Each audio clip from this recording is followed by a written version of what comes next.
When people first begin studying counseling and psychotherapy, they often focus on the content of what a client is saying, the story, the facts, the events, what happened. And this makes sense.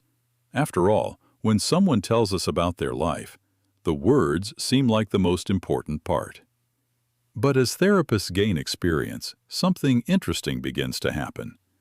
They still listen to the story, they still pay attention to the facts, but they start noticing other things as well. Imagine a client says, "I had an argument with my partner last week." A beginner therapist might naturally focus on understanding the argument. What was it about? Who said what? How did it start? What happened next? An experienced therapist may also be interested in those things, but they might be listening for something more. How does the client feel as they tell the story? Do they sound angry, hurt, embarrassed, detached? Do they become emotional at certain moments and not others?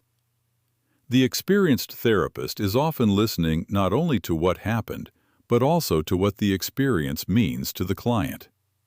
Another difference is that beginners often hear individual events. Experienced therapists often hear patterns.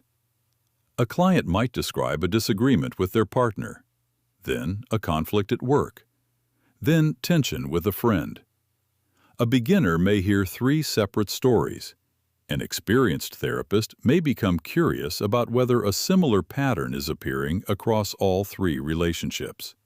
Not because they already know the answer, but because patterns often reveal important themes. Experienced therapists also pay attention to what is missing. Sometimes a client describes a painful experience without mentioning any emotions. Sometimes they speak extensively about everyone else's needs while saying very little about their own. Sometimes an important person keeps appearing in the story, yet the client rarely talks about how that relationship affects them. These absences can be just as informative as what is present. Another thing experienced therapists notice is contradiction. A client may say, "It doesn't really bother me." Yet their voice becomes quieter, their eyes look away, their body becomes tense. The therapist may become curious about the difference between the words and the emotional experience. This isn't about catching the client out. It's about understanding the complexity of human experience. People can genuinely believe one thing while feeling something quite different underneath. Experienced therapists are also often listening to the relationship itself. How does the client respond to questions? Do they seem cautious? Do they apologize frequently? Do they worry about saying the wrong thing? Do they appear concerned about being judged? All of these observations can provide clues about how a person experiences relationships more broadly. Perhaps the biggest difference is that beginners often search for answers. Experienced therapists become comfortable with curiosity. A beginner may feel pressure to work out what's going on. An experienced therapist is often willing to sit with uncertainty a little longer, to observe, to wonder, to remain open, because sometimes the first explanation isn't the most useful one, and sometimes understanding develops gradually, over many conversations, over many observations, over many small moments.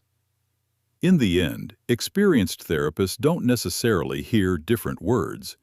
They simply learn to listen in more than one way at the same time. They hear the story, the emotion, the pattern, the relationship, the meaning. And often it is these deeper layers that help therapy move beyond what happened and toward understanding why it matters.